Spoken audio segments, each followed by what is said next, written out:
What sports did you learn to play as a kid? Just gonna put this on. I don't even. Oh man, how do you put this on your hand? No, that's 2 fingers. There we go. Right, now, let's see if I can pick up my coffee. Hello. Thanks for dropping by. How you doing, guy? Hope you are well. That's lovely. So, this week's topic is tricky sports that if you don't learn as a kid, you probably ain't ever going to really learn how to play them properly. I just want to give you a few examples with some things I have here. For example, table tennis. Okay, maybe table tennis is a sport you can learn as an adult, but to learn how the ball spins and to anticipate what's going to happen next when it hits the table, that's something you have to learn when you're young. Golf. This is a golf ball. Now, the key to golf is your swing. If you don't pick up a golf club when you're young and learn how to hit the ball, this is a technique, a movement that's extremely difficult to learn as an adult. And probably, if you learn as an adult, you're going to be very stiff. And what about badminton? Wow. A shuttlecock is something that flies so fast when you initially hit it and then slows down really quickly and suddenly, boom, drops to the floor. Learning how to anticipate that is something you can pick up really quickly as a kid, but again, as an adult, it's just so strange. No other racket sport has the behaviour of a shuttlecock. And cricket. Oh, don't get me started about cricket. It's really, really strange. Unlike other sports where you have to throw a ball, in cricket, first of all, it's to bowl, not to throw. When you throw or bowl this ball, you cannot bend your arm. You can't throw the ball in a normal way. You have to do it with a more or less straight arm. And this means that the bowling action is really strange, completely unnatural, and something that you just got to learn as a kid.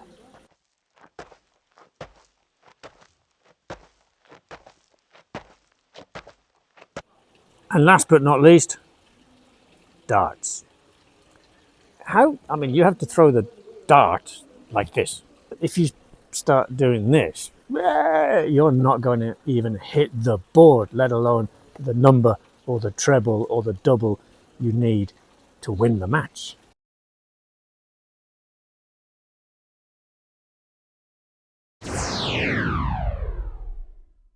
Maybe you can learn this. Maybe. This week's photo is of the Basque sport Cesta Punta. My God, it's a strange sport. I absolutely love watching it. It's so fast, it's so aggressive, and so skillful. It's extraordinary. Watch this video.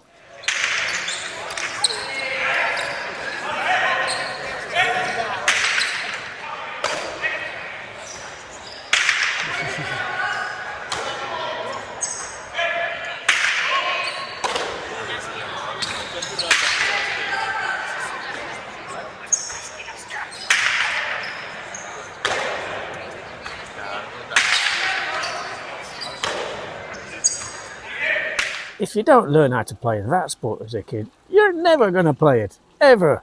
Don't even bother trying. So for this week's article, I've chosen 3 sports that I think would be really difficult to learn as an adult, maybe because of the physicality, the strange positions your body has to adopt, maybe because of the complexity of the rules, or maybe just because if you're not running around as a child playing these sports, your brain is just never, ever going to understand what's happening. Let's find out more.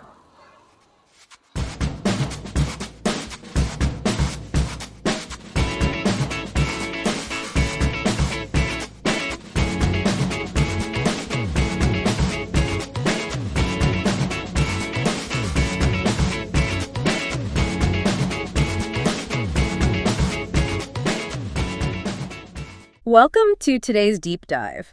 So have you ever tried to pick up a new sport as an adult and just felt completely alienated? Oh, absolutely. Even if you memorize the rule book, it feels like you're speaking a foreign language. Right. You buy all the gear, you practice a bit, but you step onto the court and you're just totally lost. Mm.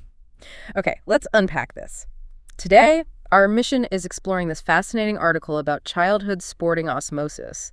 Basically, some games demand a lifetime of instinct rather than just, a quick afternoon of practice. Yeah, because the underlying logic of these specific sports is just so counterintuitive.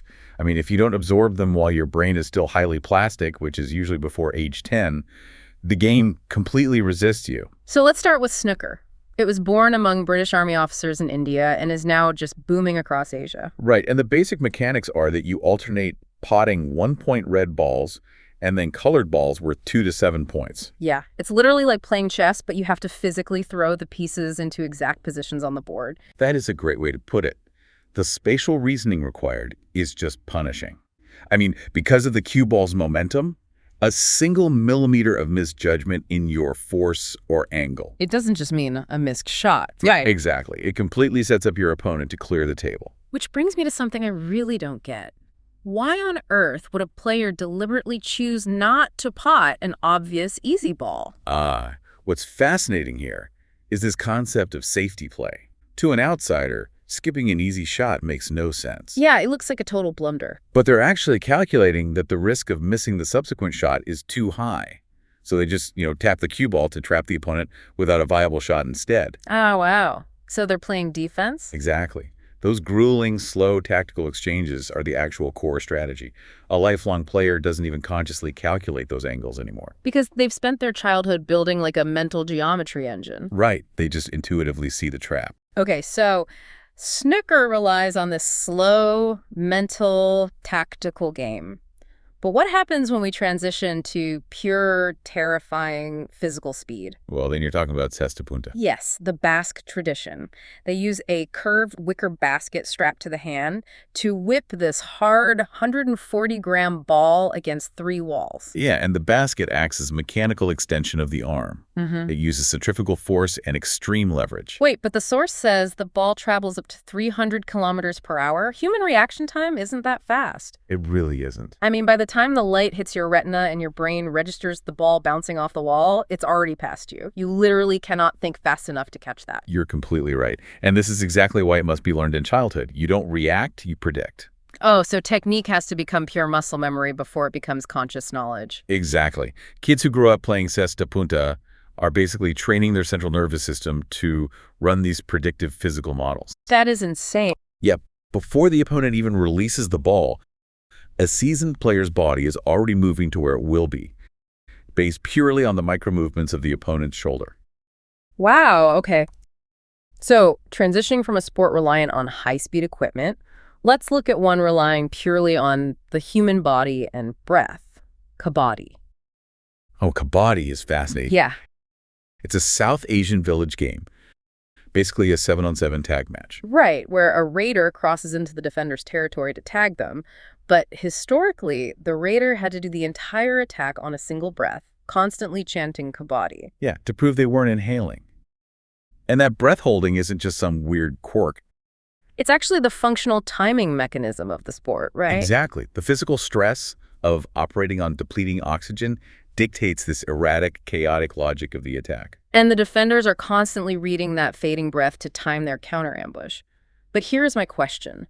Modern professional leagues replace that traditional chanting with a 30-second digital clock. Does that ruin the sport's ancient rhythm? Well, if we connect this to the bigger picture, the clock definitely made it TV-friendly for these massive international leagues. But you're replacing a biological limit with an artificial one. Yeah, and while the rules adapted, the deeply inherited, chaotic logic of the game remains impossible to follow unless you grew up absorbing it. The defenders who learned the original rhythm just have this innate sense of timing. So in our modern era of instant entertainment, these sports stubbornly demand patience and time. Absolutely. You can't just read the manual for these. Think back to that feeling of being totally alienated on a new court. If our childhood brains are plastic enough to hardwire the physics of a 300-kilometer-per-hour ball, or the bizarre logic of snooker safety play. It makes you wonder, what other impossible intellectual or physical skills could you have completely mastered if someone had just handed you the tools at age 5?